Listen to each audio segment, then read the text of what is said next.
আমি জানি না রে এই গুনিয়কের কোন সন্তান তারার মারে মাটি দিয়া এই ঈদরা কাটাইছে, তারার বাপরে মাটি দিয়া এই ঈদরা কাটাইছে। সন্তান তোমার কদমে হাত দিয়া বলি, ঈদের দিনে সন্তানের জন্য দামি জামা কাপড় কিনছো, কই তুমি তোমার আব্বার জন্য কিনতে পারো নাই? তুমি তোমার স্ত্রীর জন্য দামি কাপড় কিনছো, তোমার মার জন্য একটা কাপড় কিনতে পারো নাই। মা দুঃখিনী অন্ধকার কবরে কেমন আছে জানো না, কোন হালতে আছে জানো না। আব্দুল্লাহ মারুফ রুসাফি হযরতে জুনায়েদ বাগদাদিকে বলেন, হুজুর আমার মা জননী কবরে কেমন আছে আমি জানতে চাই। বলে বাবা যাও এখান থেকে আমার সবক নাও। ওয়া মিনাল লাইলি ফাতাহাজ্জাদ বিহি নাফিলাতান লাকা আসা আইয়াবাসাকা রাব্বুকা মাকামাম মাহমুদা। তাহাজ্জুদের নামাজ পড়ো, তাহাজ্জুদের নামাজ পড়া আল্লাহর কাছে দোয়া করো। আব্দুল্লাহ মারুফ মুসাফি বলে তাহাজ্জুদের নামাজ পড়া আল্লাহর কাছে দোয়া করতে দেরি আমি তাকে দেখলাম রে আমার মা জননী একটা জান্নাতের বাগানের মধ্যে হাঁটতেছে। ডাইনে 70 জন, বামে 70 জন, সামনে 70 জন, পেছনে 70 জন হুরাল গিলমান ঘোরাফেরা করতেছে। আমি জিগাইলাম মা এত সুন্দর মেহমানদারি কেমনে পাইলেন? মা ডাক দিয়া করে আব্বা তোর মতো একজন সন্তান থাকতে, যে সন্তান প্রত্যেক ওয়াক্ত আমি মার জন্য দোয়া করে, আমি মা জান্নাতের চিন্তা করা লাগে না। সন্তান রে তোমার মা কবরে, তোমার বাবা কবরে, তুমি তোমার মা বাবার জন্য কিছু করতে পারো কিনা আমি জানি না, তবে তোমার কাছে আমার করো জোরে আবদার রে আব্বুজিরা, যা করো আর না করো মা বাবার মনে কষ্ট দিও না। এমন অনেক মা বাবা দুনিয়ার জমিনের মধ্যে সন্তানকে মানুষের মতো মানুষ করে দিছে। হাই রে ও নবীর উম্মতের দলেরা, তোমার মা বাবা তোমারে মানুষ করে দিতে যেহেতু, কিন্তু তোমার মা বাপ এখন অন্ধকার কবরে, সামনে কোরবানির ঈদ আসতেছে, মা বাবা ঠিক মতো কোরবান দিতে পারে নাই। আব্বুজিরা রে তোমার কাছে আবদার করে এখন তুমি কোরবান দাও, তোমার মারে এক টুকরা গোশত তুমি খাওয়াইতে পারো না, কেমনে খাওয়াইবা? মা দুঃখিনী অন্ধকার কবরে। ও সন্তান, ও সন্তানের দল, মনে বড় কষ্ট নিয়া দুনিয়ার জমিনে লালন পালন হইছ, মা বাপ এখন অন্ধকার কবরে, মা বাপরে আনন্দ ফুর্তি দিতে পারো না। গত বছরের একটা কথা আমার মনে হয়ে গেছে, একটা ছেলে দুবাইতে থাকে, ছেলেটা আমারে মাঝে মাঝে এখনো ফোন দেয়, ফোন দিয়ে আমারে কয় হুজুর আপনার সাথে আমি আমার মনের একটা কষ্ট শেয়ার করার জন্য আমি কল দিছি। কিরে ভাই কি কষ্ট তুই আমারে বলস না?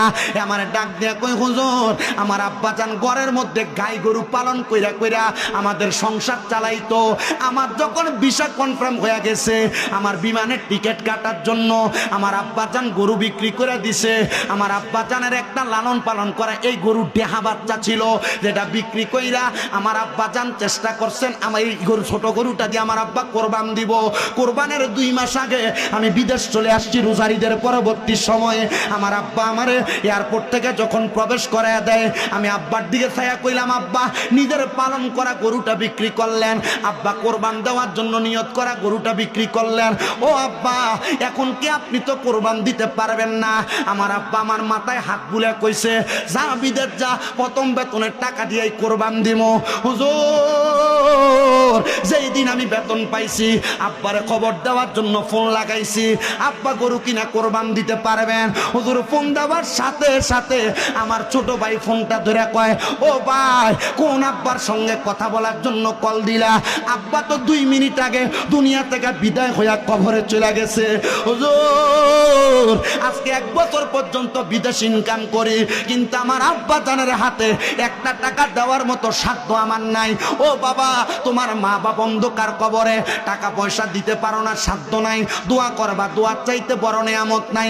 কিন্তু যাদের মা বাপ বেঁচে আছে অনেকে তাদের মা বাপরে খানা দেয় না, মা বাপরে ভাত দেয় না, ধমকায় ধমক দেয়, আব্বুজি দাও তোমার পাও আমার সামনে দাও, আমি আমার জিব্বা দিয়া তোমার পাও পরিষ্কার করে দিব। যদি মা বাবার মনে কষ্ট দিয়া ওয়াদে বসে থাকো, তোমার মতো সুতার আমার দরকার নাই, কারণ মা বাবার মনে কষ্ট দিয়া শামিম দাদা না পিসা বুঝুন না আরো বড় আলেমাই না ওয়াজ করাইলে এ ওয়াজ দিয়া কোনো লাভ হবে না। যদি পারো রে বাবা এখান থেকে বাড়িতে যাইয়া মা বাবার পাগুলা ধরবা, ধরে বলবা ও মা ও আব্বা জান, আল্লাহর রাস্তে আমারে মাফ করে দেন। যতক্ষণ পর্যন্ত তোমার মা বাবা মুখ দিয়া বলছে মাফ করে দিছি, ততক্ষণ পর্যন্ত মা বাবার পাও ছাইরো না। আম্মা আব্বা মাফ না করলে আল্লাহ তোমারে মাফ করবে না। সন্তান সন্তান সন্তান তোমাদের কাছে আবদার জানাই, অনেকে চিন্তা করে হুজুর যাদের বাড়িতে বাবা আছে, যাদের বাড়িতে মা আছে, তারা বাড়িতে যাইয়া মা বাবার পায়ে ধরে মাপ চাইবে।